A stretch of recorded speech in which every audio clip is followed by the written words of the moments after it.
Ladies and gentlemen, welcome to the Wadcast Podcast. I am your host, Eddie Ift. Today, we have an amazing show for you. Our guest today is Margaux Alvarez. You might know her from the CrossFit Games. You might know her from her delicious wine, the goat wine, greatest of all time wine. It's a delicious blend of, I don't know. I've had it. I enjoyed it. I thought it was wonderful. What else? You might know her from, she's a long driver. Doesn't mean she drives across country. Means she can whack a golf ball farther than John Daly. I don't know if she can hit it as far as him, but she can hit it really, really far. It's pretty amazing. She taught me a trick one time that you take a rolled up $1 bill at Topgolf and you stick it in this little the rubber tee to make it even higher, and then you can hit it super far. And yeah, I put it over the fence and probably killed someone, and I hope their statute of limitations are a year. If anyone got hit by a golf ball in Las Vegas, come see me. Could have been me. Anyway, she's also, most importantly, right now in the Titan Games. If you watch NBC's Titan Games, they are, it's a pretty cool new show. And she is one of the competitors on the show. And there's a few CrossFitters in there, but of course, she's my favorite because she's one of my favorite people in the world. I could talk to her for hours. She's so fun to talk to. She's such a nice person. And I consider her a friend. She is a friend. So I believe it's every Monday night. The Titan Games are on at 8 o'clock. Make sure you watch. Make sure you cheer her on. And you can go to NBC.com and watch. The Rock hosts it, and you can watch Margaux on there. So there's lots of clips and everything. I'm sure they have them on YouTube also. And this show today, we talk about that and CrossFit and what's going on and the new ownership, et cetera, the games. Margaux's also a commentator, did the Rogue Games with our friend Chase Ingram, and just so much. This show is brought to you by, we've got a bunch of sponsors who help out the show and make it happen, but we also you have Patreon. Patreon, God, I would love it if everybody that listened gave me money on Patreon. I'd actually be successful. It'd be really nice. All you have to do, I take care of you, you take care of me. It's $5 a month to donate to the Patreon. And if you give $5 a month, you can get yourself in a drawing. And in the drawing, you win a Myopux and a Leopard Claw. A Myopux is an electronic muscle stimulator. You use it to make all your muscles basically get stimulated. Whatever muscles you hook it up to, it makes them contract, and what happens then, they start pumping blood, and then if you have an injury, it heals the injury a lot faster because it gets blood to that part and makes the inflammatory process go a lot faster. Then you also get a Leopard Claw. What a Leopard Claw is, that's a good thing to do when you have any kind of adhesions where blood is not getting to the area of injury. You scrape that area with this metal tool, and physical therapists use these all the time. They might call it a Graston or a gua sha, but you scrape it and it allows the blood vessels to kind of open up and allow the blood to circulate the area a little better. And so if you're working out hard, you're probably getting some little nagging injuries here and there, and it's a good way to cure them.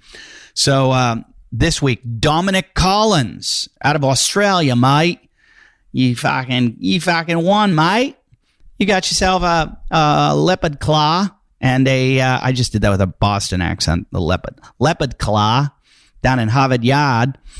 Dominic Collins, you got yourself a Myopux and a Leopard Claw. So send us an email. We have your email. We'll send it over to Troy over there at Myopux and Leopard Claw and get you hooked up. Okay. So, let's see. Do we need to start the show? I could tell you about my live dates, but they're non-existent. That's right. I don't have a career. So go to that Patreon, patreon.com/wadcast or wadcastpodcast.com/Patreon and jump on board. what else? Some interesting things with the CrossFit Games being postponed again. We'll talk about that all with Margaux, and that's. I think that's it. Shortest intro ever. So enjoy the show with Margaux Alvarez. Oh, I believe next week, Noah Olson.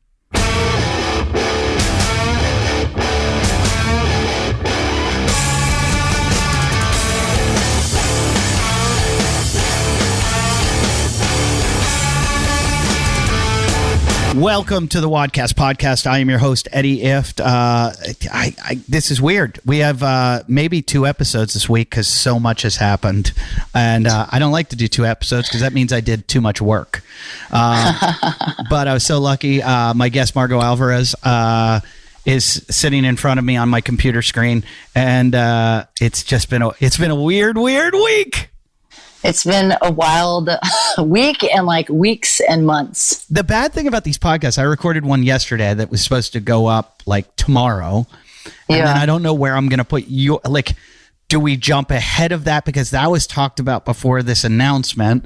And I'm like, do I even post that one now? Because it's going to sound so weird. And now. No, I think you should. Because it'll probably give precedence to a conversation that I think a lot of people maybe were having or did have. And then people will be like, oh yeah, we talked about that too. Or, oh, I didn't think about that. But then you and I, our conversation, if I post this 2 days from now, CrossFit could have gotten sold again to someone else. Like, so it's going to be like not be relevant. Yeah. It's like you almost have to live stream this shit to stay on point. Yeah, that's kind of true. Cause it's like, I feel like things are happening at the drop of a hat, but it's interesting because I think of like just news in general and things. People want something quick. They want to know what's the new story, what's the biggest new thing. It's like, can't we just like resonate or sit in something for a moment or a day or a week? It's like, nope, something new, something crazier, something bigger. It's like, I don't think we need that right now. We've had enough. That might be the problem with everything too, is the fact that actually that's true. Everybody knee jerks and goes, this is how I feel, and I'm going to go with this. And I do it myself. There are times when, and I get caught up in it being an outsider. I'm like, I want to see it go, and almost for drama effect. But then for like the more ah. Yeah, but then I remember like, I don't know if it was like about 5 months ago or 6 months ago, I was thinking, there have been no big news stories. Like nothing has happened. And then all of a sudden COVID hit. And I was like, I didn't mean this. You're like, can I take it back? And then just, I live in 2 worlds. I live in the exercise world and the comedy world. And both of them are crumbling down right now. I was just going to say, which one's crazier? Honestly, I don't. It's like I'll talk about this one for a little bit, and I'm like, this is crazy. And then I'll open up my Twitter and be like, this is nothing compared to what's going on here. And then, like, do you see the Twitter world? What's going on? Yeah, and then I go back to it, and I'm like, I don't. I feel like it's happening everywhere. If it's happening in my 2 worlds, it's happening in everyone's world. Yeah. What's the biggest or like stuff going on in the comedy world? Like I don't really kept up with that. So Chris D'Elia has been accused of being with underage girls. And it was pretty much, it started out as like screen captures of like texts back and forth with young girls, and then accusations. And from what I've seen, and I don't know the guy, like, I mean, I've worked with him a bunch of times, but I'm not friends with him, so I'm not defending him. But from everything I've seen, it's a lot of accusations and not a lot of proof. Like, if it was a court of law, I think he would definitely be found innocent, but that doesn't mean he is innocent. And the court of public opinion has found him guilty and taken, like, lost his agent, lost his manager, all his TV shows are getting canceled, everything. So, I believe in due process. And even with Glassman, I mean, at first I was like, oh, fuck that guy. And then I was like, wait a minute. Maybe I shouldn't be so reactionary. And then, more stuff comes in and you're like, no, fuck him. Like I watched the Andy Stump video. And then I'm like, then I see something talking about how much he did for Africa and how much he did trying to build schools. And I'm like, And I think these problems are so complex. Yeah. That yep, totally. It's too hard to pick a side. Yeah. And I think I think of like an onion. I've used this reference recently on like some like talks and discussions with people, but like there's so many layers to it. Like it's not just that you pull a top layer and like, oh, it's like, you're done. That's it. It's like, no, there's another layer and another layer. Like it's multi-layers. And obviously like there's so much that goes into it. We're like, man, and like you get bits and pieces. And I think that like what you said, reactionary, like especially on Twitter or certain social platforms where it's like you put something out and then it just like, it can get caught up like wildfire. And you're like, well, wait a second. Is it real? Is it true? Like, what is it about that tweet or whatever it is, or the context of it or whatever it's relating? But it's tough because it's like, I feel like I go on Twitter sometimes and I'm like looking at stuff, and then next thing you know, an hour later, I'm like on some random person's page looking at comments and memes and people like this whole thing. I'm like, what is going on? Like, how did I even get here? And I just lost an hour of my time that I should be delegating somewhere else, you know? And then you've made like little mental decisions based on that. Like I've never been a troll or never wanted to be a troll, but I was thinking about it. I'm like, oh my God, I could just make a Twitter profile, go on and say the most horrific thing, like Greg Glassman did this to me or Crystalia did, and then all of a sudden people that are for that narrative are going to use that as ammunition and start using that. And I was like, social media is fucking dangerous. It is. It very much is so. And I think it's tough now where it's like you see one thing and people take that as a fact or that's truth or whatever. Not saying it is or not. I'm keeping it very generic, right? But you have whatever comes out and then it's like, well, this person said that. It's like, well, cool. Did you like research it? Did you look in depth? Did you like get any history behind it? Did you talk to anyone that might know this person or that might have connections? And it's like, again, those multiple layers, there's so much out there. And it's like, unless you're going to dig or unless you're going to go out there, you can't just go and like spew something or say something and like, oh, well, this is fact. This is truth. It's like, hey man, there's a lot more that goes into it. And now, like you said, you're making a mental note. Other people are making mental notes. And it like makes me just really think like, well, is this true or is this not true? And it's tough because I feel like I was on a podcast earlier and it's like, there's a lot of division, excuse me, right now, a lot of division. I was like, man, like that's not helping us. Like, let's have conversations. Let's have discussions. Let's have a place where like you think of like a round table or a place where everyone comes together and like have discussions. But it's hard when like certain people don't want to hear other individuals' opinions or thoughts and it's tough because now people are going off of basis of opinions or feelings. I'm like, cool, if you're going to, like you said, if you're going to go through a due process, you're going to go through certain things, you need to have not only experiences or situations, but also facts or information to kind of to support that, or to prove not or whatever. Yeah. I saw, was it today? A friend of mine sent me a thing of AOC wrote this tweet that said something like, we can't let up on the coronavirus or whatever, or we can't open up businesses because of the coronavirus because it's hurt. Like we need the economy to be stifled for a little bit longer to hurt Trump's chances of being reelected. As soon as I read it, I'm like, maybe she's thinking that, but she's not dumb enough to write that tweet. That's got to put that out there. And a friend of mine's like, can you believe this? She wrote this, then she deleted it, blah, blah, blah. And I was like, so of course I Google through and find out it was a fake tweet. Somebody made it, posted that it was made and deleted. Like if you say she made this, she deleted it, who's going to be able to? Well, they don't know because they didn't see it. Because it got deleted. Yeah. And then it gets passed around and it's gone around like wildfire. And that's crazy. And it's like there's just so much misinformation and so much. I've seen it firsthand when I've gotten myself in trouble. When the narrative starts, you cannot stop a narrative. You cannot. Yeah. And people are going to build that narrative however they want. But that's crazy. Look, you know, I tell everybody this, and my listeners probably want to stab me for saying it. I've always been 1 foot in, 1 foot out of CrossFit because I just was never a Kool-Aid drinker. And I'm always skeptical of everything I do. And I'm just like, I don't want to be and maybe it's just a fear of commitment or whatever it is. But so I was always skeptical of Glassman. I was always skeptical of the process. I was always skeptical of all of it. Did I do it? Did I enjoy doing it? Do I still do it? Yes. but this way I can never be. It's probably a pussy way of handling it, that I'm just like, I don't want to be attached to this when it goes down. And, and so I'm not on the outside going, ha, ha, ha, I told you so.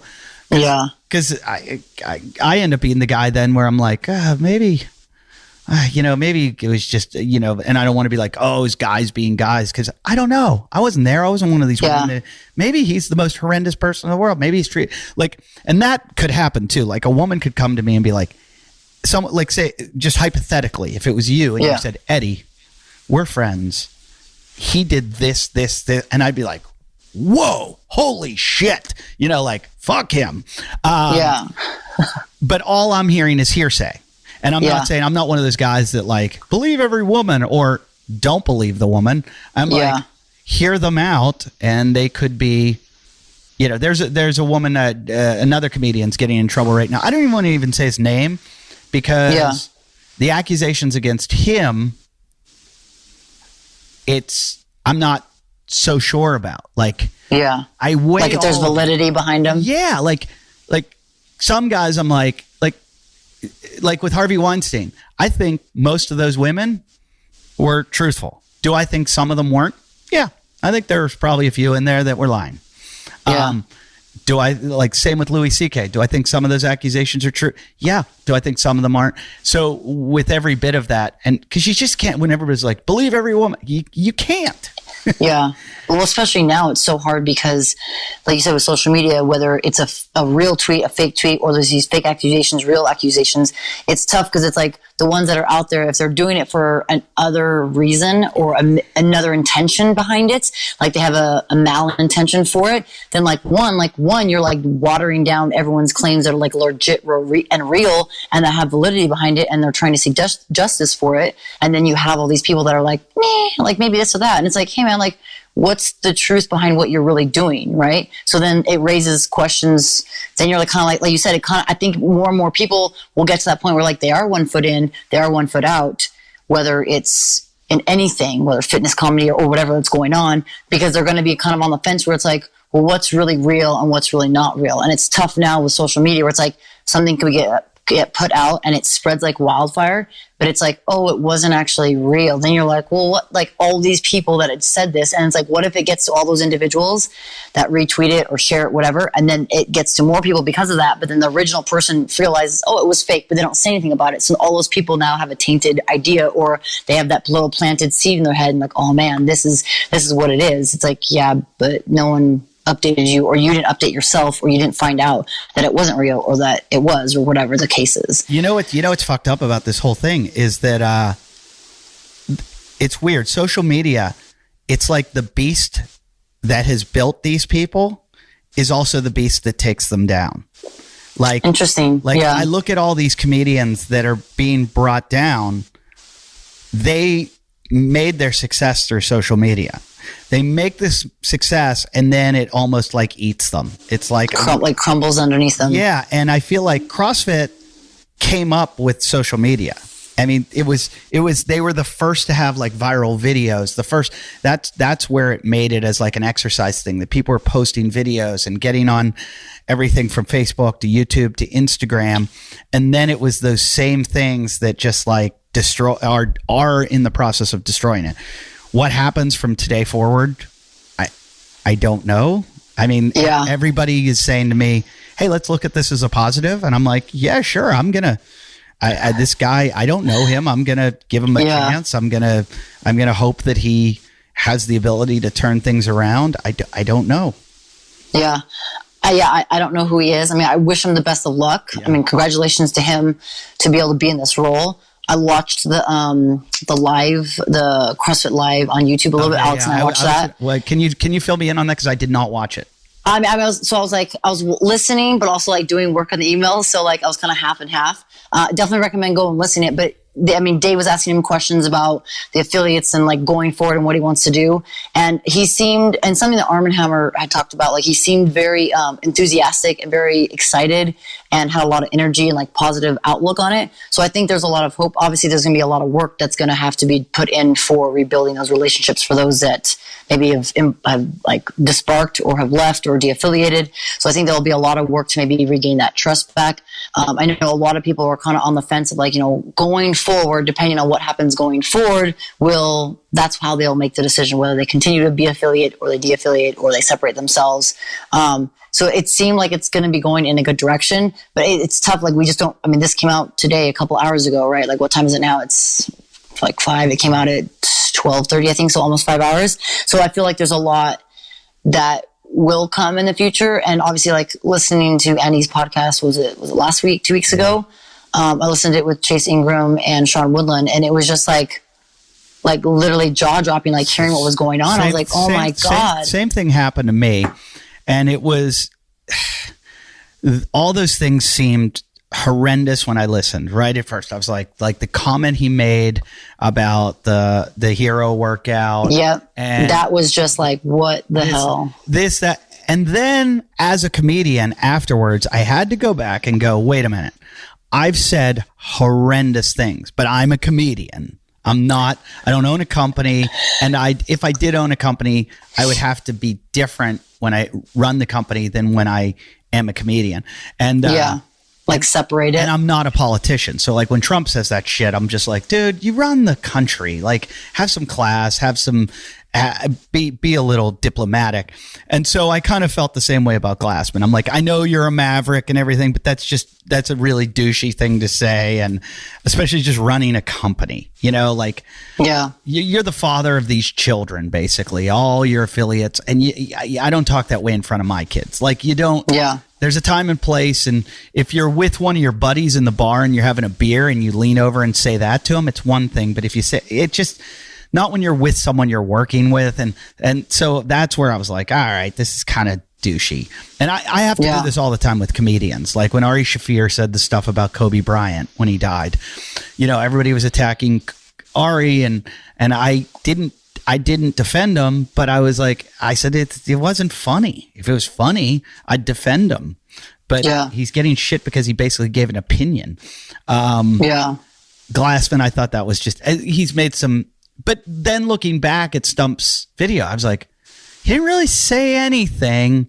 He said he has shit.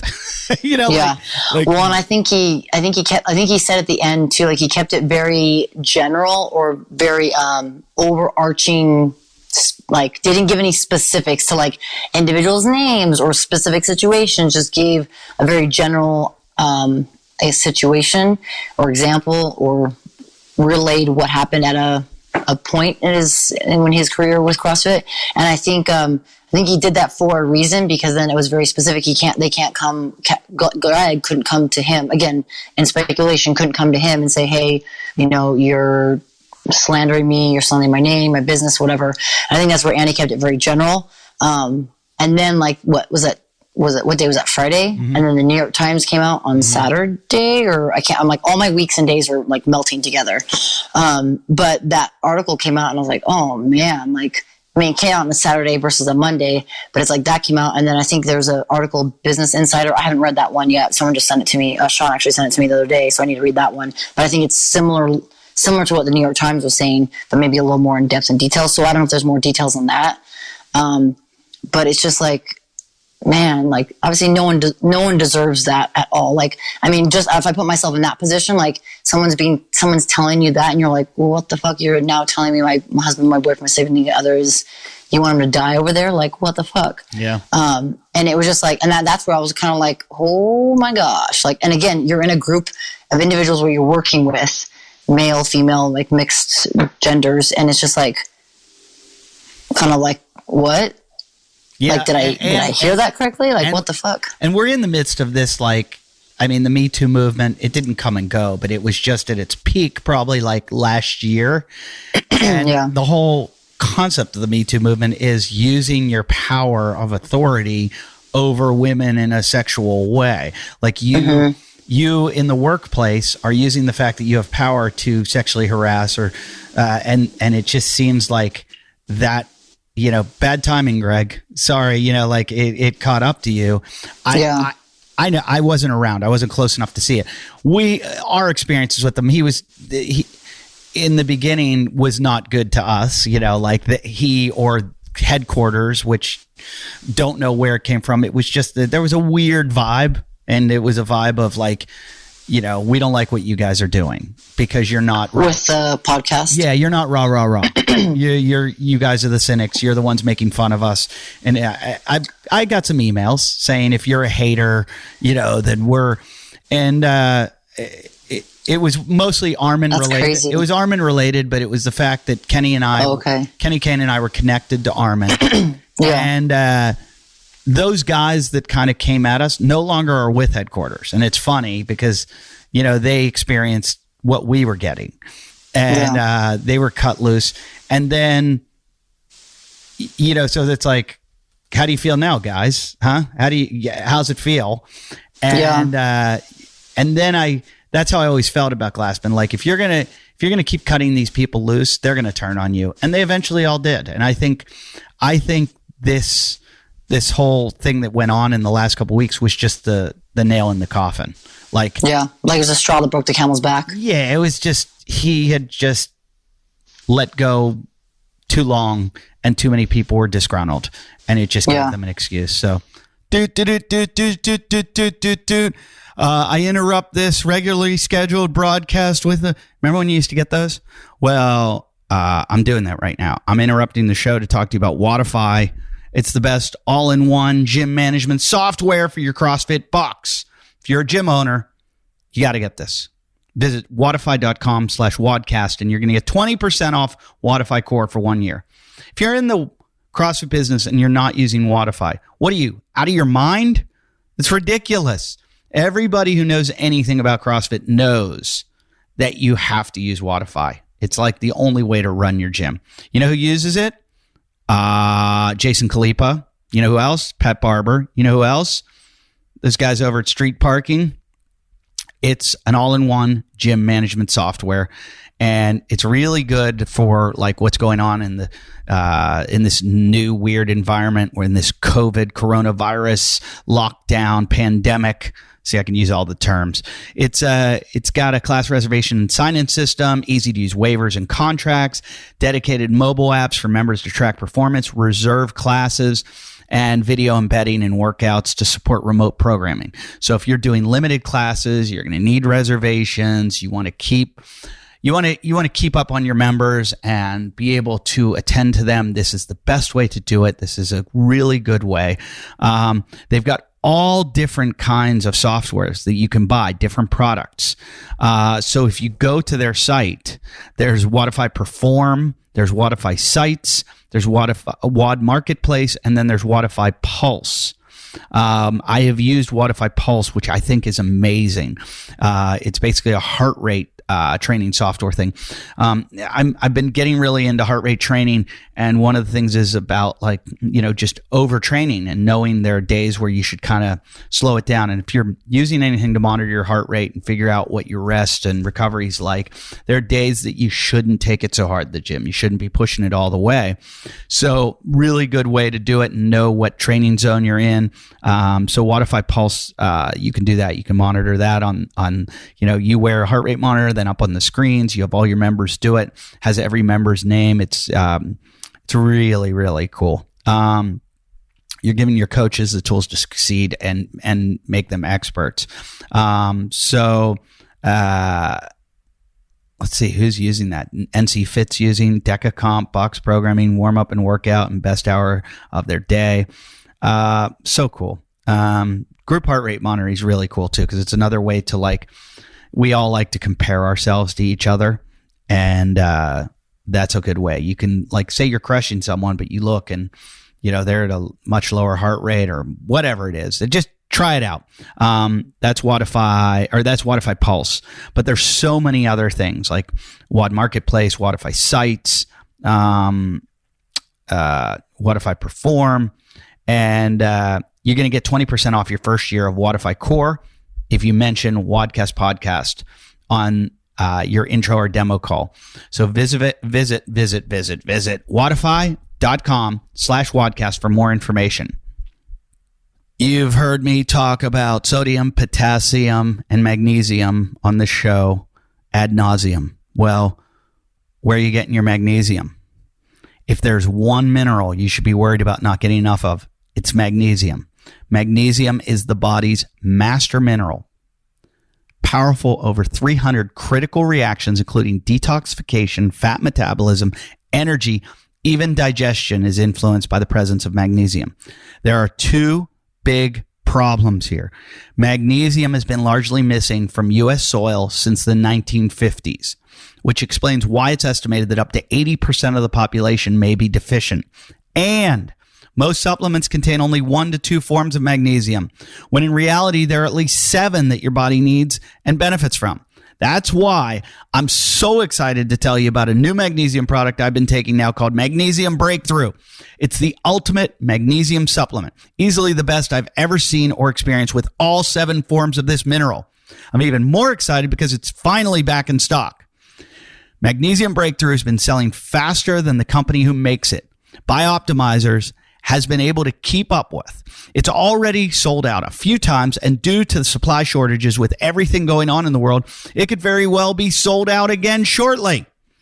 The Wadcast podcast team was able to arrange for some stock to be set aside just for our audience, and I guarantee it's the best deal available on this product. Seriously, with volume discounts combined with our custom 10% coupon code WAD10, you can save up to 40% off select packages of Magnesium Breakthrough. That's an amazing value. And I promise that deal is only available on this website, www.magbreakthrough.com/wadcast. That's magbreakthrough.com/wadcast.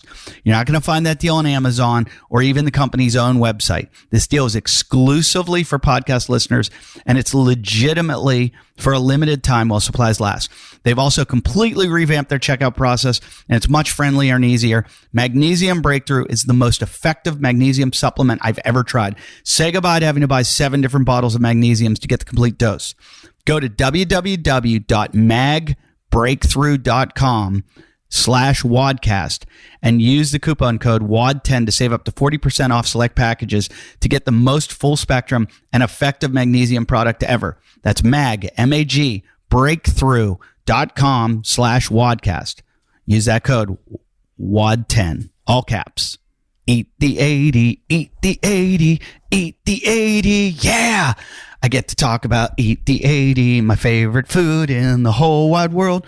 I love it so much and I miss it now because I haven't had it in a couple weeks. So I got to get some Eat the 80. I'm at my in-laws, so I haven't had any Eat the 80.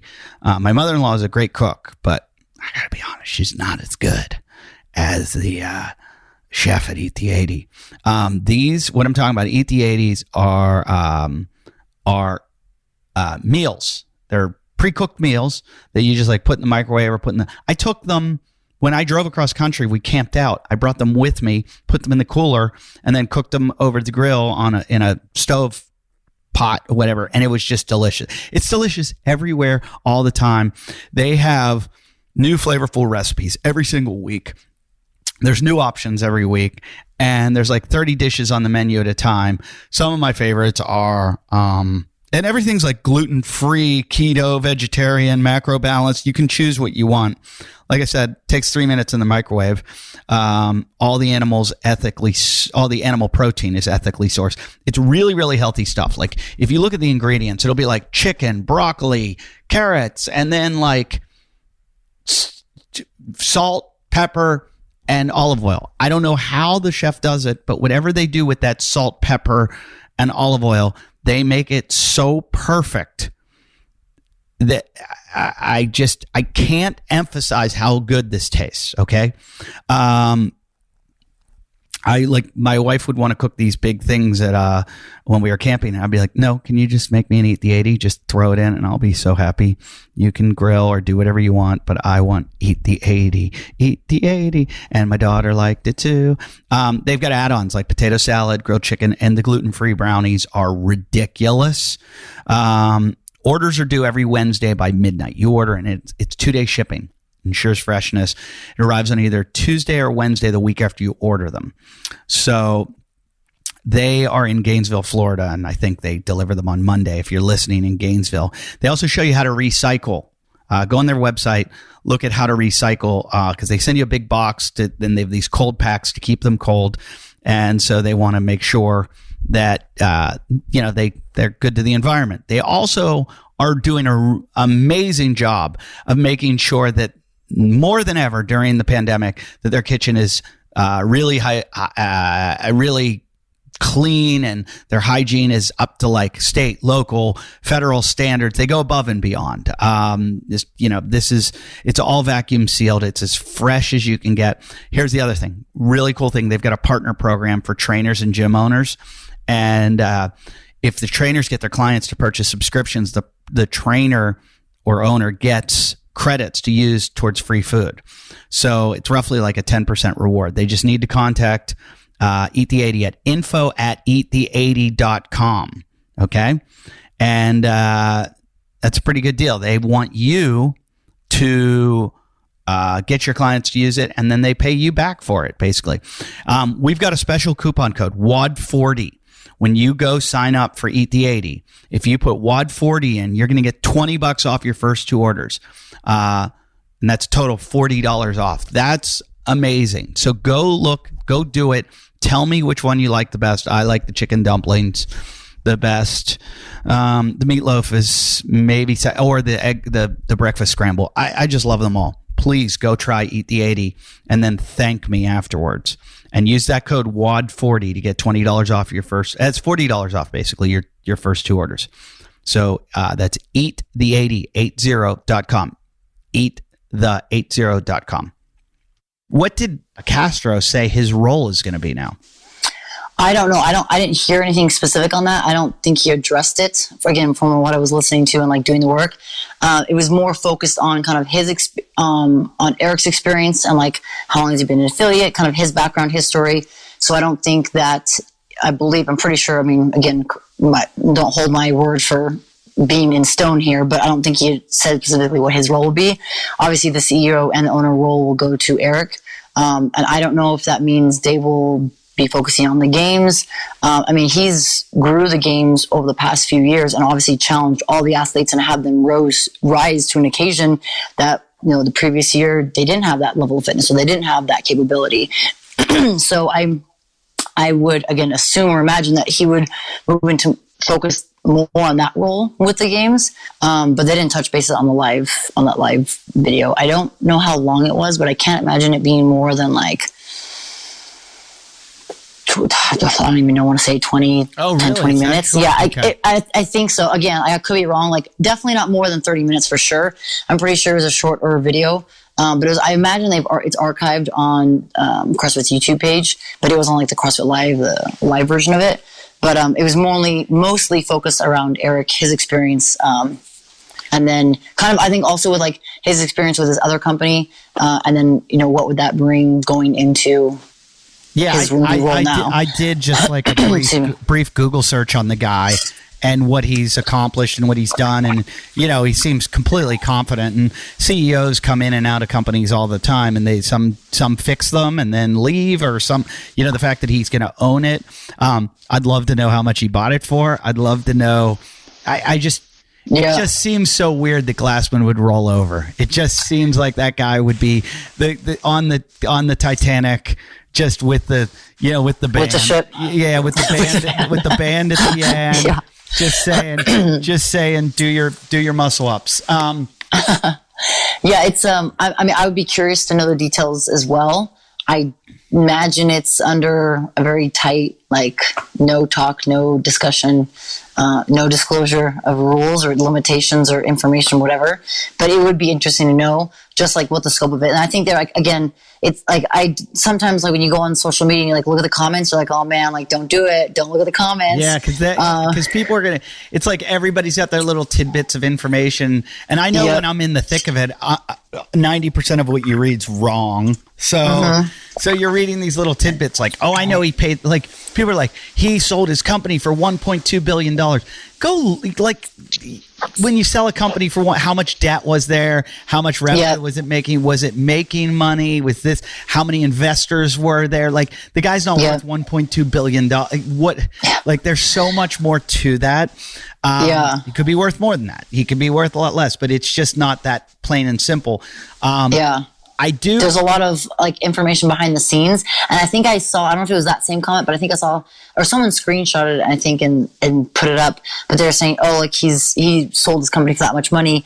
And like, and he was having troubles like paying rent during the month. Like that seems kind of weird. Like the question mark emoji, whatever. I saw exactly what you saw. And I was like, hey man, I was like, you don't know the details. Like there's so much information. Again, I think people just jump to conclusion, and it's so easy and convenient to do that, where it's like, hey, maybe like do a little research and maybe understand like how businesses work, or how like building a business and then selling it off. If you have multiple investors or you have different pieces, like there's so much more that goes into it. People are like, nah, I'm lazy, I don't want to look into it. Then don't like go out there and just spit a comment out. Yeah. Like, but it's so easy to do that. I very, very, very, very rarely comment on Instagram, Facebook, unless it's a joke. You know, like I'll make a joke. But I very rarely like correct. There's so many times I want to correct people and be like, dude, you don't know what you're fucking talking about. Stop.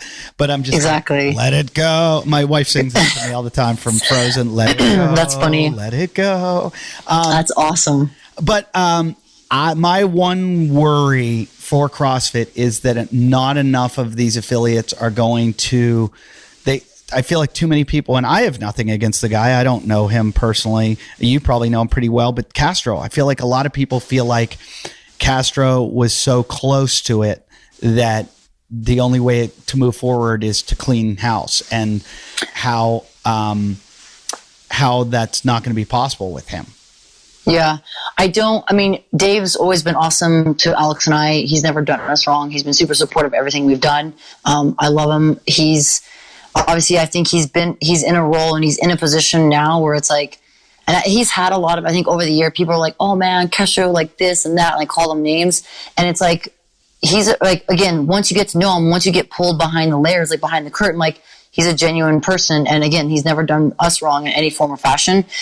We love him to death. And I think that it's hard when people only see one side of an individual. Again, not speaking to other things, because I don't know, again, like you said, this more information could come out later, or other things could happen and be like, oh, like we, at this point, at this day and time of what we know, he's done a great job of running the games, building it to where it got to what, from 2007 to 2018. I mean, 19, obviously a lot of things changed, but I think that he did a great job of doing that and testing the athletes. And he gave, if you're not with me, not saying this phrase, but like, if you're not with me here supporting me, then it's like, I don't have the time and energy to go and like argue or say why something should work differently in the competition or XYZ should happen. And I don't know, again, like, because I felt like all this happened so quickly. So it's like, he's obviously no longer the CEO. So what role does he move into? I don't know. I don't think I don't think they addressed it on that video. They may address it later. But what's going to happen going forward? I think with the affiliates and all the people that said they're going to de-affiliate, or they're gone, they're leaving it, can they do, Eric and Dave or whoever else is part of the HQ or the team or at the office, will there be enough to be able to bring it back? Mm-hmm. Like, is there going to be a focus around the affiliates? Is there going to be enough focus on the community? Like, I think the focus on the community and the affiliates would be huge, because, I mean, that has been the people that you've been able to outreach, right? Those are the people that are changing people's lives. Those are the people that you're actually connecting with in society or in small towns, big cities. Those are the people that are coming to those doors. So being able to give them a platform, being able to help them and give back to them so they have support from HQ is going to be important and really, really huge going forward in terms of being able to repair and kind of rebuild in a way. So I know I kind of went on a tangent a little bit there. No, but I get it. And I think everybody thinks that, and there's a lot to, we'd all just be hypothesizing, going, well, it's going to be games oriented again, and it's going to this and this guy. We don't know. I mean, I just assume the guy seems very pragmatic and he's got a degree from Stanford and a degree from, I forget where he went undergrad, and he's just a smart guy. He's been in tech. He's been in Silicon Valley. The guy, he's large data. He just seems like he's got, on paper, he's got the resume to do something. He's been an affiliate owner. He understands it all. Seems like a very good decision. On paper, this all seems very smart, very good. Hopefully be able to win all the D-affiliates back. I mean, that would be interesting to see, to reach out to them and say, hey, we're going to squash this culture. This is, the Glassman era is over, and we're going to, but, I've talked to a lot of guys that say, maybe too late. Maybe the affiliates have all kind of strip mined everything, and there's nothing left to kind of own. But the certifications are there, and where are people going to get certified? And I don't know. Where do you think Glassman is right now? What would your guess be? Where he is right now? I don't know. It's a great question, man. It's tough. Obviously, I don't think he's going to be anywhere in the forefront of any presence. I think social media. I think he's shit-faced on a beach in Hawaii. That's funny. I mean, he would go to Hawaii often, so that is possible. I think that there's not going to be much seen of him. Again, I think myself, I'm not going to speak for others, but I imagine there's a good handful or more of individuals that would like to know the details. I know some of the comments were like, is he still involved? Like, what does this mean? And we don't know, obviously, but I think like with the transition of everything that's going on, it's obviously, again, like this, if it's kind of like, I want to say it's like kind of quicksand. We're like, are we going to sink? Is it going to float? Or like, are we going to like continue to float across? There's this big kind of like waiting game. And I think part of that also is like, it goes into kind of the landscape now of fitness overall, like with COVID and everyone closing down, not being able to open 6 feet rules of 6 feet, masks, etc. How does that change the landscape of fitness? Like, are gyms closing down, whether they're boxes or not? Are they closing down? Are they going to be able to reopen? Right? Like, are people that are small business owners, was this everything, everything was going great, and then all of a sudden the closure of 2 or 3 months, losing their gyms, like, how are they going to survive? And I talked to a friend of mine, this was probably a couple weeks ago. She coaches at one of the gym's boxes in New Jersey. They had 2, I think. And it was kind of like her gym that she ran and did like kind of a overall gym management, but also coached a lot of classes. And they had to close one of the doors because of just everything that happened with COVID. And like, she was heartbroken. And it like, cause all those people and all those community, like obviously the other gym location was somewhere else. It was different. It wasn't the same city, but it's just like, man, like that breaks my heart. Cause it's like, I know how much fitness means to me. Like, it's a way for me to get out anger or frustration or sadness or whatever. It's a way for me to like work through emotions, or a way for me to like feel good each day, because I feel so much better after I do some sort of physical movement. But it's like, man, like that sucks if all these gyms, or maybe not all of them, but a good portion of them are closing permanently for their doors, whether it's CrossFit or yoga or HIIT studios, and then they're not going to reopen. And obviously, I think a lot of people are going to have to like adapt then. So are they going to go and get a home gym? Obviously, a lot of people started ordering equipment, right? People are doing working out from home. I felt like in Vegas, probably like end of March, beginning of April, there were so many more people out running, walking, and that was really cool. Hiking, because more people are out in nature. But it's like, how is that landscape for fitness going to change? Well, you must be crushing it with your, you do your programming from the online. Yeah. So we do. Yeah. We've been doing that for a good number of years now. We were more consistent this past year. And then in January, we did like a 6-week challenge of workouts for 5 days a week, just allowing them to get workouts in their garage gym, in their home, in their living room. You didn't have to have equipment. If you did, you could have it. You use it, dumbbells, whatever you wanted. We usually would have dumbbells by there, but we just wanted to be able to give people a space and a way to get their exercise in, get their fitness in. And obviously my message is work hard, wind down. It doesn't have to be just in the fitness realm. It could be career, family, anything that you do for work. But it's like, we want to make sure people are having that platform or having that opportunity to do that. And so we did that from January, and then up until now, we're going to continue to do it. But it's just, I think a lot more people that had a membership, they no longer have that membership now. So now they have to work out from home, and hopefully, like, it's not completely going to deter them, meaning they're not going to get back into fitness. No, I think people will come back when, who knows when we can come back, or come back and be like we were before. If ever. I mean, Jesus, it seems like. I know. If I'm hoping sooner than later. I know, like, for example, California, I think they're opening July 1st.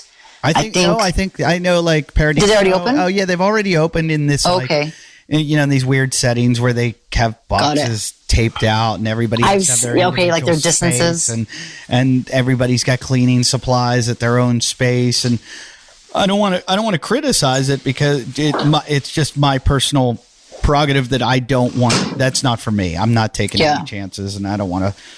I mean, I know people are like, oh, you're going to die somehow, or blah, blah, blah. I just, there's a lot of people that are like, when I'm going to die, I'm going to die. And I'm like, yeah, but I also don't want to spread a disease around. I probably spread enough of them when I was single. And I just don't. That's funny. I don't like the idea of being in close places with heavy breathing. And that's why I'm not doing comedy. Because I feel like I would be creating with people laughing, because I kill, that people would be laughing so hard that they would just be spreading their COVID everywhere. Oh my gosh, that's funny. The funnier you are, the more COVID you're spreading. That's hilarious. So you'd be crushing it then. Yeah, but I do think Glassman's on a beach somewhere with a giant check, and he's wearing one of those unbuyable T-shirts. Oh my gosh. I think someone sent me a photo of, like, the old, I think it was 2011, 12. Yeah. They sent me a photo of those. I was like, or like a screenshot of it. I was like, oh man. I think I might have sent it to you. Yeah. Oh yeah, you did. Yeah. Someone else sent it to me, I think, on Instagram. Then I saw it there, and like it was yours was like the picture of it, like the shirt, and someone else sent me like just a screenshot of like the back of the shirt or something like that. That's funny. I just imagine one of Greg's lawyers coming into him and be like, Greg, stop. You got to sell it. And he's like, no, I think. And he's like, Greg, you got to sell it. Greg. I really would have loved to like be on a fly on the wall just for the conversation. Again, I mean, I don't know if anyone else feels the same. But just, I think that's a curious point of myself. I'm like, all right, well, what was the conversation like? What did it entail? What are the details? How's it going forward? What did it look like? What was the process? And I think obviously, like, running a business, there's a lot of details that go into it, and again, a lot of layers. So it's like there's so much more than what maybe just meets the eye on the social media aspect or what they put out there.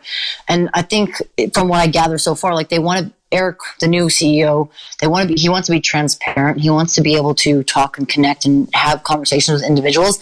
And I think conversations are great. I think it's important to have, like I said earlier, like, you come to a roundtable, you come to some sort of platform where you can have discussions, you can talk, have ideas, because the more people that keep this discussion going and keep talking, the more that you're going to be able to have different ideas come up. Well, transparency is important. I read one time in the beginning when I first got into CrossFit and everybody called it a cult. I was like, what makes up a cult? And one of the things is financial transparency. Like, cults don't want anybody to know how much money's coming in, how much money's going out. Oh, blah, blah, blah. Interesting. And that's part of a cult. When the unbuyable thing came around, Glassman said, hey, I've got enough money. This isn't about money for me, but you're not going to buy my company, because he's like, what would I do if I don't do this? Like, this is all I care about.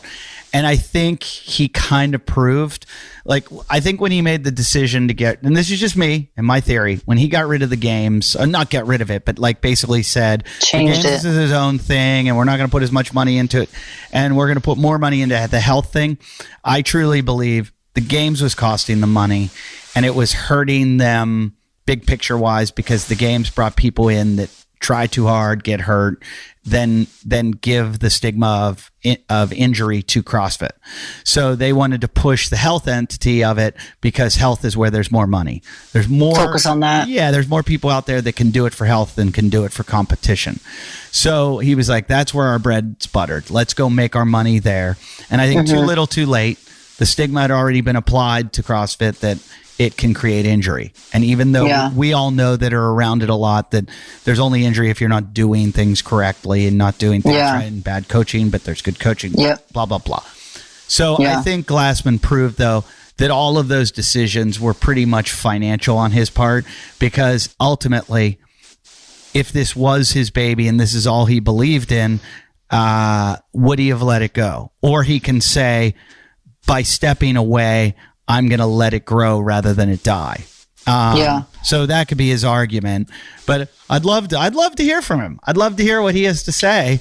And if you're out there, Greg Glassman, on your beach in Hawaii, and you're not too shit-faced, which I guess I can say now. Everybody used to get mad at me when I'd make jokes about him being drunk. They'd be like, don't, I'm going to get in trouble. Everyone used to, I remember one of the guys from Killcliff, we were doing a show from the games. Yeah. We were interviewing all these games athletes, and Killcliff gave us their booth to do our interviews. Oh, okay. That's cool.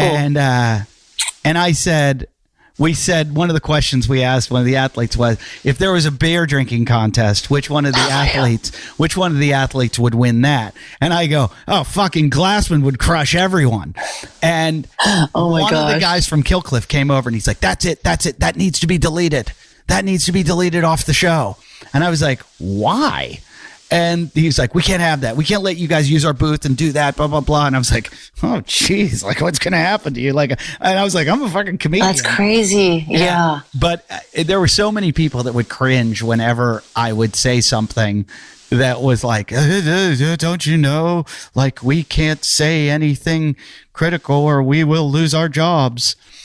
That's crazy. So, well, and it goes to kind of like, is it the fear of losing that job, the fear of like not like saying, hey, we're going to terminate you XYZ because it's something that's being said. And it's crazy to think of like that was the environment that was in. And I was let go a year and a half ago. And I was reiterating, I was sharing my perspective on why I wasn't doing the open. But like, I wanted to communicate to a lot of people. And I wanted to be transparent with people because a lot of people were messaging me like, hey, are you doing the open? Like, are you going to compete? And I think like in 2018, like having that be my last games to compete at as an individual, like I was kind of like, do I want to continue to do this? I want to focus more time on the business and I want to grow my company? So it's like, it's hard to do. You can do both, but it's hard. You got to find that balance. And so going into 2019, I was like, all right, well, it's like the amount of time and effort and energy that I put into the open, I was like, I'm not going to do it again, and I explained to people like why, like I want to focus on my business and my company, but I also want to continue to reach the community. And I'll continue to do that through seminars. As I love teaching the seminars, I love being able to connect with not only other trainers, but the amount of people that I got to connect with at the seminars, like their stories in the community, like the community is what like pulled me in, like getting people that are going to surround you and support you. Like I for sure was definitely a Kool-Aid drinking girl. And I think we talked about that maybe on the last podcast. Mm-hmm. But I was like that cuckoo for Cocoa Puffs, like, whoa, Margaux, like slow your roll. But I think I love the challenge, the physically push myself, mentally push myself, but then also the camaraderie that the community was around and supporting. Like I'd never found that in any other type of fitness. And so that was like what drew me in and I loved it. Like, and as a competitor, you're competing on the stage, like you wouldn't be there without obviously the judges and the volunteers and everyone that made it happen. But you also wouldn't be there without the community, the support of the community. And it's like, man, I want to continue to be there for the community as they've continued to be there for me. Yeah, and I get that. But you left the seminar staff how long ago? A year and a half ago, a little over a year and a half ago now. Was that so? Didn't you have wasn't there a little? Did you guys not see eye to eye on something? Oh no, I mean I shared. I mean I can't go too much into details of the non-disclosure, but I shared why I wasn't going to be doing the open. I reiterated what Glassman had said in terms of, focus on the community, focus on the health, as that was his initiative. And I think the timing of when I shared that was right before the open. Wow. So I don't think that was something that was approved upon or looked at in a good light. And so that's why I was let go. I think that, someone had reached out to me and asked me like, oh, like what came out of Andy's podcast was like, was that anything was that anything or any reason why you let go? I was like, no, like that was not the reason I was let go. Right. So I made sure to clarify that to her, this individual. I was let go obviously for a different reason, but it's like, I distanced myself because you saw, and I think for people that have been around CrossFit for a good number of years, you've seen the tendencies or you've seen the reactions, or the decisions that he's made. And I was talking to another individual at one point, and they were saying, like, oh, he did it again, and it's like, again, it's happened over and over again. So it was the best decision to distance myself from him, to make sure that I'm focusing on my brand, my community, the community of fitness around me, and my business. Cause it's like, I don't want to be tied to someone that's like that, Yeah. Well, I mean, I also think people outgrow him. Like you've got so much going on. You commentate. You've got your wine business. You still do the golf. You have so much going on. All of the above. But so like, and CrossFit can only give you as a competitor so much and so many years, and as cert staff, it can only give you so much. And as a gym owner, maybe it can become your life. If you own a box, it can be totally be your life, and you can put everything into that. But you don't own a box, and so you kind of outgrew it. And also, like, you got to think about the money end of it. Like Hunter McIntyre and I talk about it all the time. And Hunter's like, it's hard for me to go 2 feet into CrossFit. He goes, I feel like if I devoted myself and I put every bit of my training into it, I could be a good CrossFitter, like a top CrossFitter. However, he's like, I make more money not being one. So interesting. It's so like with what he does in other avenues, like the obstacle course, high rocks and races. He goes away every weekend. And comes home with a big check every week. And I'm sure with the races. Oh wow! Yeah, and he gets so much TV work. Like you're doing the Titan Games now, and he does that other show on yours is on NBC. Yeah, NBC. He was on the CBS one that was very similar, and he.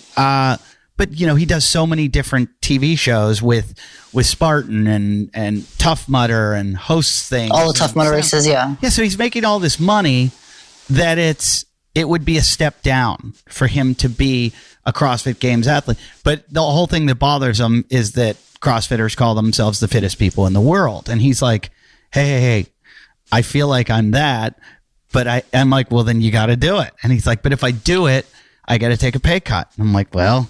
like there's a lot of comedians that make more money touring and then they take a pay cut to do a sitcom. Oh, really? Yeah. Like sitcoms, usually if you're a good touring comic, a sitcom. I didn't know that. Oh, it's a huge pay cut. And that's a bummer. And so that's the thing. It's like, do I want to take this pay cut to maybe grow my fan base that I can go back on tour? Yep.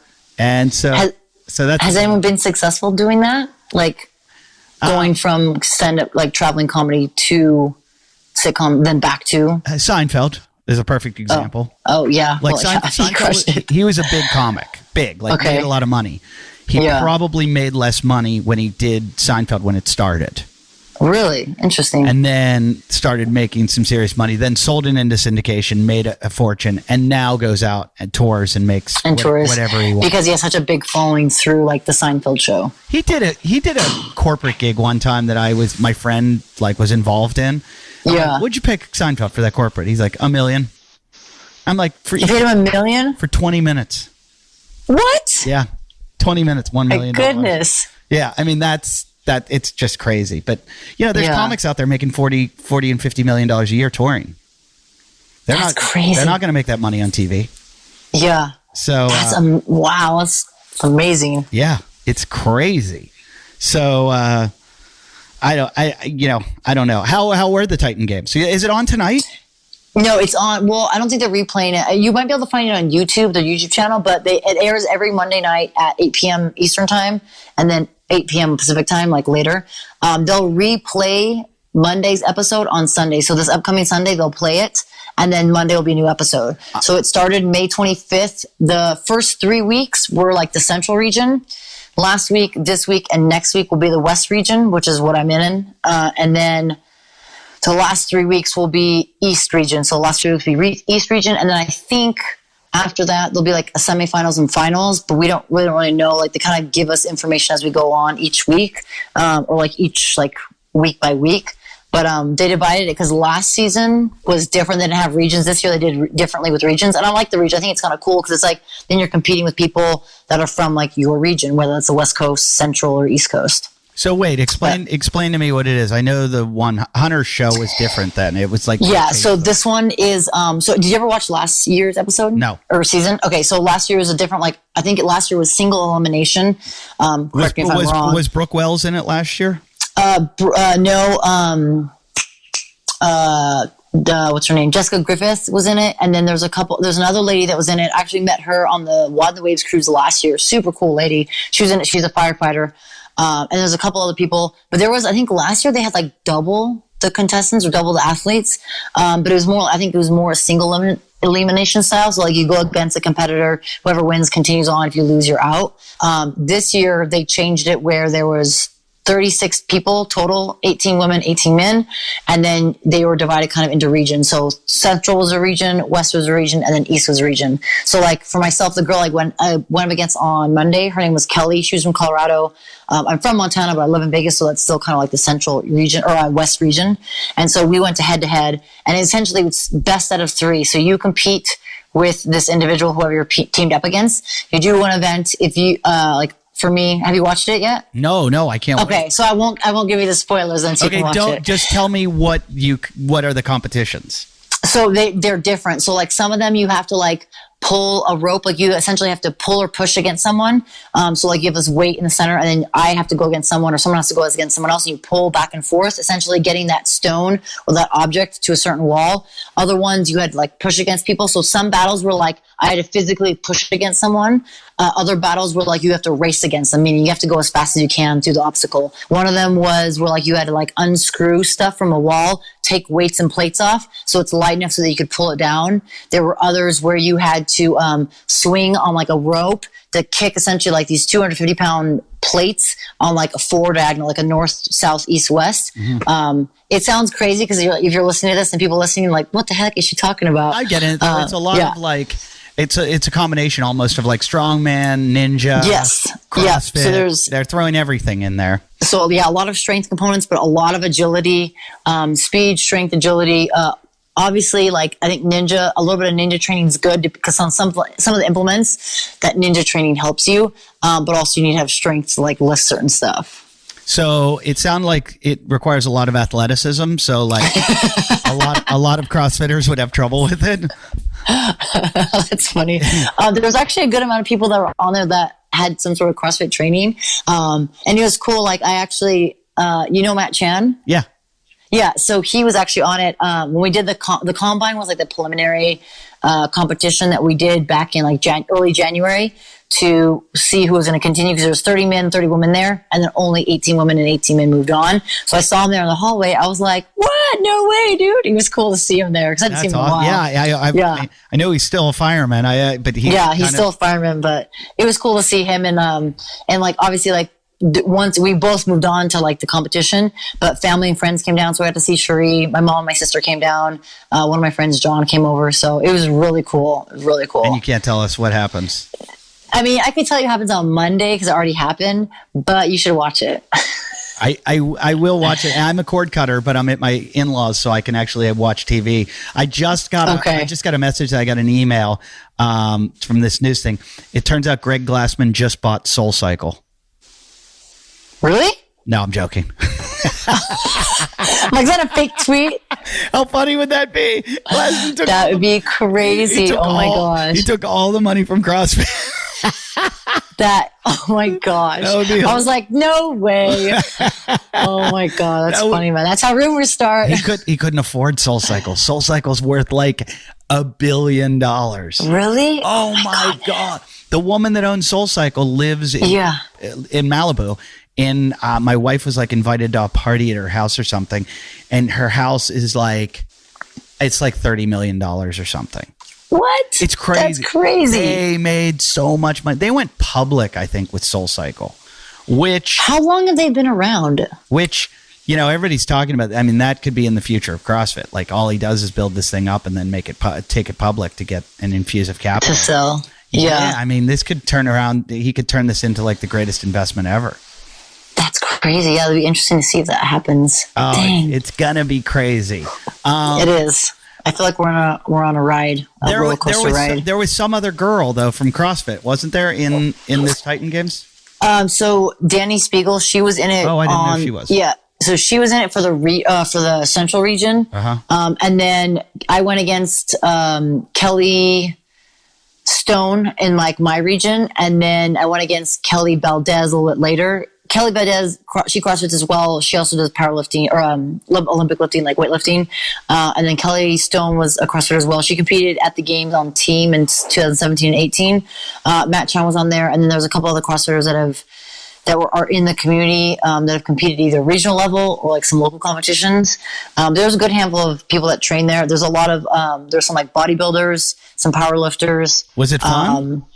Oh my gosh, so fun. Like what was so cool was being able to be in one spot. Like we were all there together for like 3.5 weeks filming. Where'd they film? In Atlanta. Okay. Atlanta Metro. So we did the combine actually in Burbank, like in one of the studios there.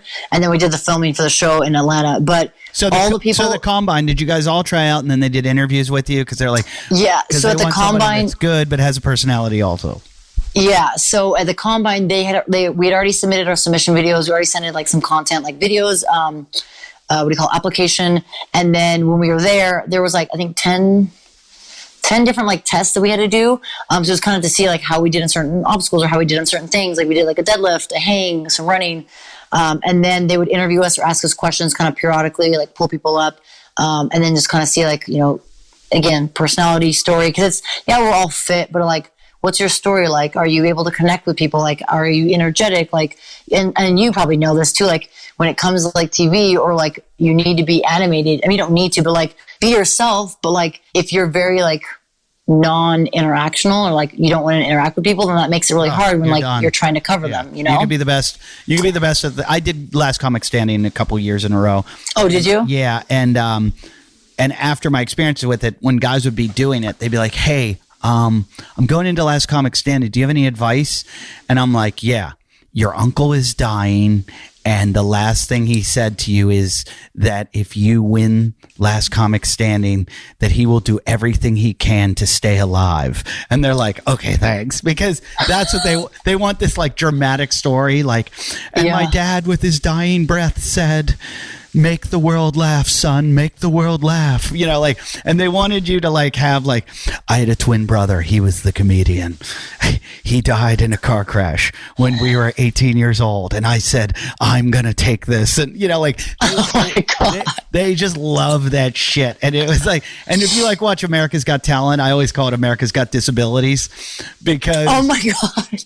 Because they always take like, he's a comic, he's got cerebral palsy and a lisp and an eye patch and his mother has braces that won't come off, like, oh my gosh, his dad was born with a club foot, like, and America's like, we love him, his dad has a club foot, and it's just, oh my God,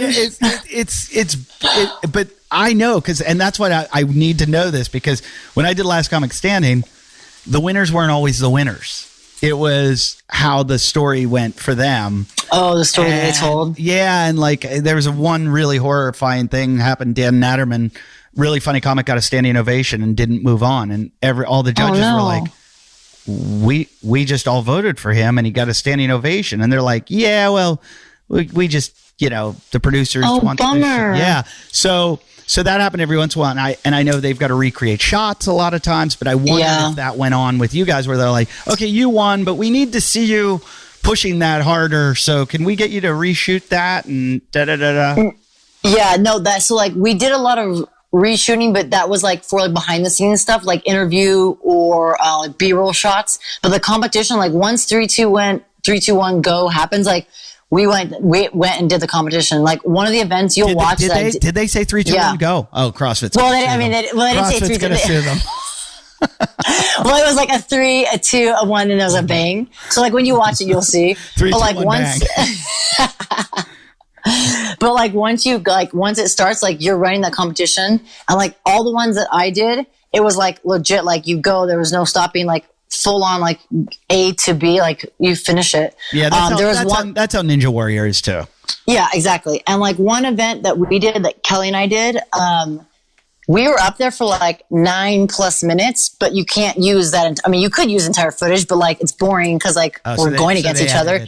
But like, well, they had us like clipped it down to like 2 or 3 minutes, but like makes sense because you're trying to show obviously multiple events, but they're also trying to show guys because you'll have two girls go, and then two guys go. So you need to obviously have enough time for the entire hour. But it's crazy because like when you, I don't know if you go back and watch Matt, Chans, and Bartley, those two guys are going at it on one event, and they were up there for like 20 minutes. But like it's hard, you can't show the 20 minutes because it's like not going to fit on TV. But it was, it was a great team, or a great like production team. It was awesome. Like, got to know like some of the behind the scenes people, obviously the makeup artists, the hair stylists, and then like the production assistants. It was super cool. Like, we had a blast. Like, we still, all of us that most of us that were competed on there, we all keep in touch for the most part, like on a group chat.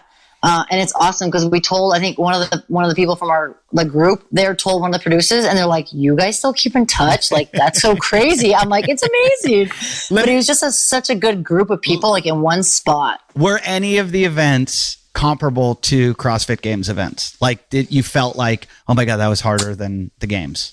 There was a couple runs where I was like, "Whoa!" Like, I had like the Fran cough afterwards. I was like, and I was like, "Whoo-wee!" Like, dang, man, like that was intense. Not that it might be, I think it would be comparable to like the same time frame of like a 2 to 3 minute or 4 minute workout in CrossFit.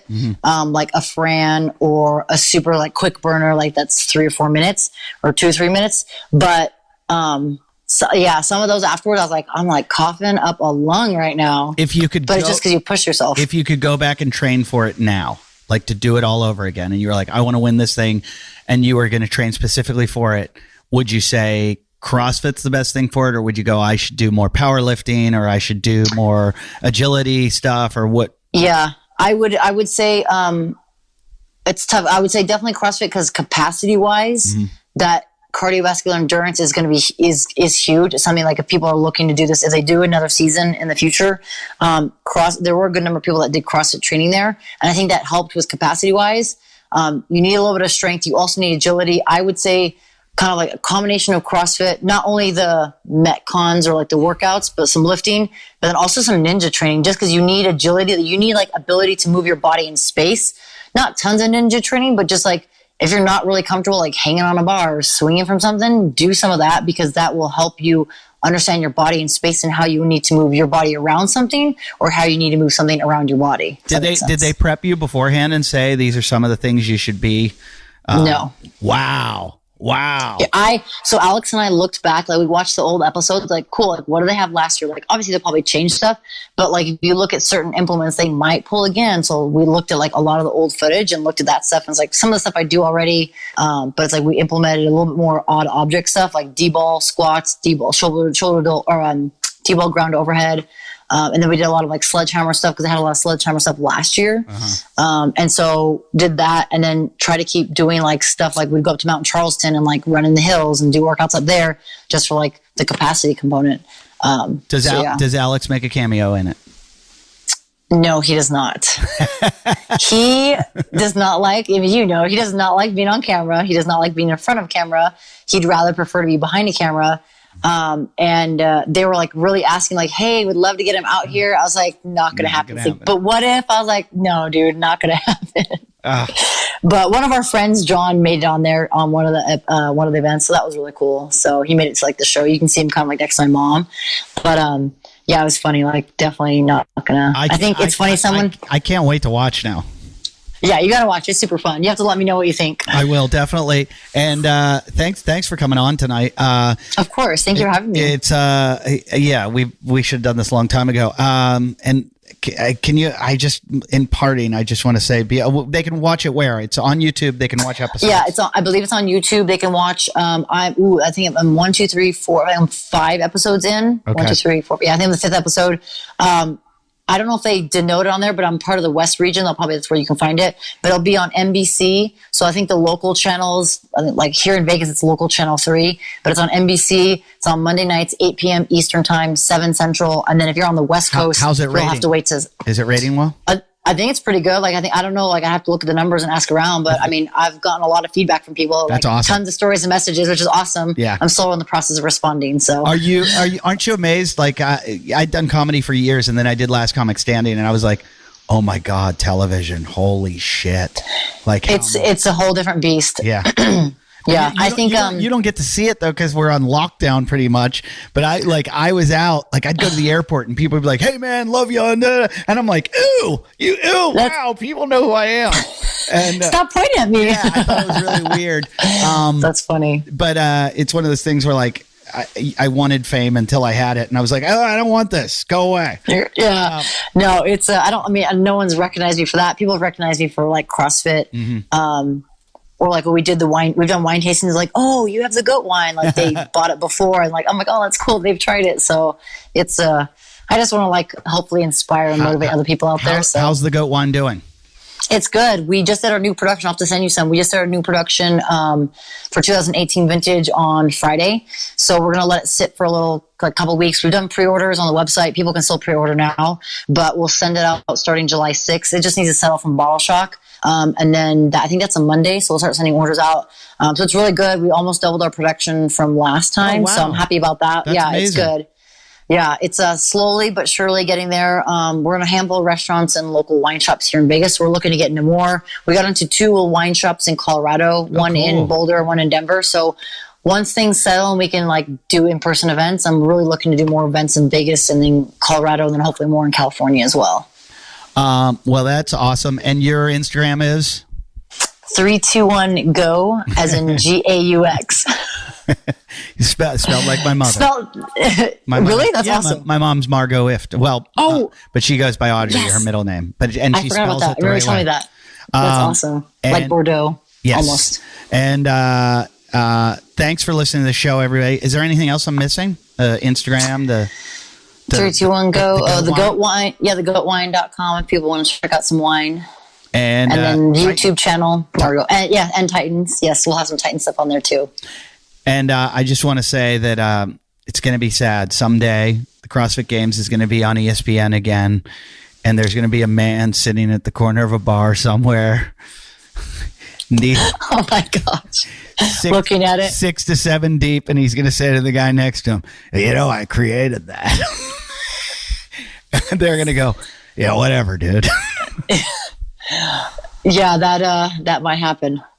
Oh man, it's crazy. I mean, it's you know what it makes me think of things like a movie when you see that stuff and you're like, oh yeah, you're like, whoa, it makes you stop. Damn. I can't believe this happened. So crazy, man. So crazy. All right. Well, thanks again. Thanks for doing it. Thanks for listening, everyone. And you know what to do. Go to iTunes, rate, review, comment, everything. We're now on Audible and also on somewhere else now. Alexa, you can say, Alexa, play the Wadcast podcast. How about that? That's awesome. Yeah, so do that. Have Alexa play us and check us out, iTunes, whatever. Rate, review, and comment, guys. Thanks for listening, and good night.